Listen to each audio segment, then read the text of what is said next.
Cute ra. Ano yung naghahanap na ng dede? Ano naghahanap na ng dede?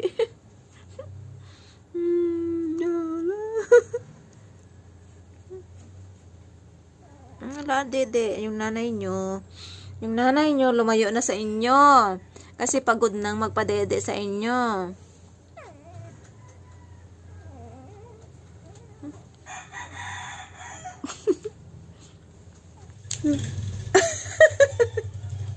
Ina, yung baby mo. Ano?